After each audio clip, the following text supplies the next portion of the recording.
नाज़रीन, हम अब बात करेंगे जामा मस्जिद के मुफ्ती उवैस साहब से, जो हमें रमज़ान की फ़ज़ीलत के बारे में बता रहे हैं। तो हम बात करते हैं उवैस साहब से।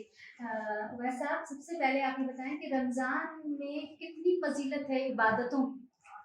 अल्हम्दुलिल्लाह, रमज़ानुल मुबारक का महीना बहुत ही बाबरकत और सआदत का महीना है। इसके बारे में अल्लाह रब्बुल इज़्ज़त अपने मुक़द्दस कलाम में इरशाद फरमाता है, या अय्युहल्लज़ीना आमनू कुतिबा अलैकुमुस्सियामु कमा कुतिबा अलल्लज़ीना मिन क़ब्लिकुम लअल्लकुम तत्तक़ून। ऐ ईमान वालों, तुम्हारे ऊपर रोज़े फ़र्ज़ किए गए हैं जिस तरीके से तुमसे पहली उम्मतों के ऊपर रोज़े फ़र्ज़ किए गए थे, ताकि तुम मुत्तकी और परहेज़गार हो जाओ। लअल्लकुम तत्तक़ून, रोज़ा जो है वो बंदे को अल्लाह से करीब करता है। जब बंदा भूखा और प्यासा रहता है तो उसके अंदर तड़प होती है, और वो तड़प अल्लाह को इस कदर पसंद होती है, इस कदर पसंद आती है कि अल्लाह रब्बुल इज़्ज़त बंदे को अपना कुर्ब अता फरमाता है।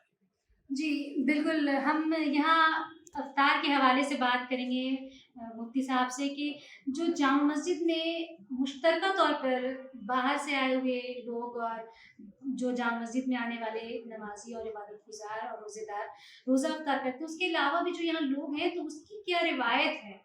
देखिए, अल्हम्दुलिल्लाह, ये जामा मस्जिद की रिवायत रही है कि रमज़ानुल मुबारक के महीने में इफ्तार के वक़्त लोग बहुत दूर-दूर से इफ्तार करने आते हैं, और वो ये ख्वाहिशमंद होते हैं कि हम जामा मस्जिद में इफ्तार करें।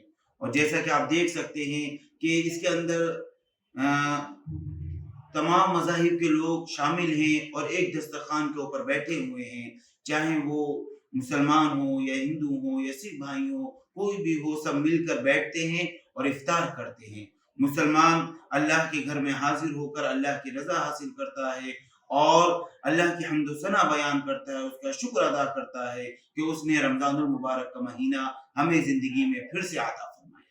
जी, बिल्कुल, तो आपके हिसाब से ये गंगा जमनी तहज़ीब है जो यहाँ रवां-दवां है, और इसका सिलसिला कब से चल रहा है? देखिए, ये सिलसिला तो तारीख़ी सिलसिला है, और अल्हम्दुलिल्लाह ये सिलसिला पुराना है और चला आ रहा है, और इंशाअल्लाह ये जारी और सारी रहेगा।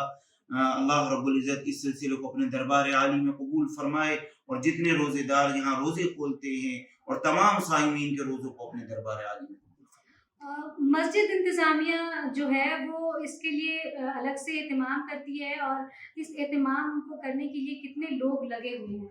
देखिए, अल्हम्दुलिल्लाह, ये यहाँ बहुत बड़ा नज़्म है, और हज़रत शाह इमाम साहब की सरपरस्ती में ये इफ्तार का नज़्म होता है, और बहुत बड़े पैमाने पे ये इफ्तार का नज़्म होता है। आप देख सकते हैं कि हज़ारों लोग इफ्तार में होते हैं, तो फिर उसके लिए इंतज़ाम भी रहता है, सफाई करने के लिए खादिम भी रहते हैं, क्योंकि जब इफ्तार ख़त्म हो जाता है तो उसके बाद फिर सफाइयाँ वग़ैरह होती हैं।